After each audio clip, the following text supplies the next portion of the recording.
আসসালামু আলাইকুম। আমি খন্দকার পিন্টু আবারও নতুন একটি ভিডিও নিয়ে চলে আসলাম। আজ চলে আসছি মালয়েশিয়ার অত্যন্ত জনপ্রিয় একটি টুইন টাওয়ার কেএলসিসি নামে পরিচিত এই টুইন টাওয়ারের রাতের দৃশ্যগুলো আমি ডিউটি শেষে আমি আপনাদেরকে ভিডিওর মাধ্যমে দেখাচ্ছি যে আসলে এত রাতে, এখন রাত 12টা বাজে, এই মুহূর্তেও কিন্তু এখন এখানে মানুষের চলাচল, মানুষের আড্ডা, মানুষের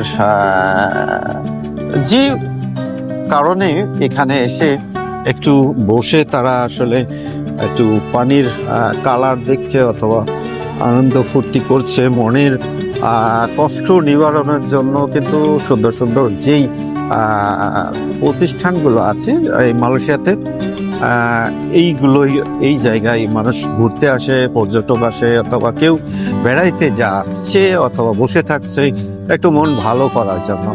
তো তাই যা হোক, রাতের দৃশ্যটা আপনাদেরকে দেখাচ্ছি। আমি খন্দকার পিন্টু। অবশ্যই আমার ভিডিওটা দেখবেন। যদি আপনাদের ভালো লেগে থাকে তাহলে অবশ্যই আমার চ্যানেলটা সাবস্ক্রাইব করে পাশে থাকবেন। ভালো থাকুন, সুস্থ থাকুন, অথবা নিরাপদ জায়গায় থাকুন। আর আসলে মানুষকে কখনো ঠগায় না। আমি একজন প্রবাসী হয়ে অপরাধ না করেও কিন্তু আসলে আমি সাজা খাটছি দীর্ঘ কয়েক বছর বলতে, তারপরেও আমি গত 16 বছর ধরে, একটা দুইটা দিন না, যে আমি এখানে বসবাস করছি। গত 16 বছর ধরে প্রবাসের মাটিতে আছি।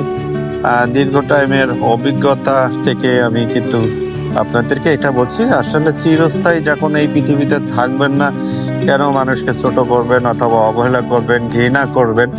মানুষকে শ্রদ্ধা করা শিখুন, অথবা মানুষকে কখনোই নিন্দা করা এটা পছন্দ না, আল্লাহ পছন্দ করে না। তো যাক, আপনারা ভালো থাকবেন, সুস্থ থাকবেন। আর যদি আপনাদের মালয়েশিয়াতে কুয়ালালামপুর সিটিতে যদি এই ধরনের ভিডিও দেখতে উৎসাহ হয়, অবশ্যই আপনারা ভিজিট করতে পারেন। তো অবশ্যই আপনারা ভালো থাকবেন, সুস্থ থাকবেন। আসসালামু আলাইকুম। Khandakar Pintu, Malaysia Kuala Lumpur booking বিদ্যান কেসিসি থেকে বিদায় নিলাম আজকের মতন এই পর্যন্ত। অবশ্যই আপনারা সৎভাবে চলুন।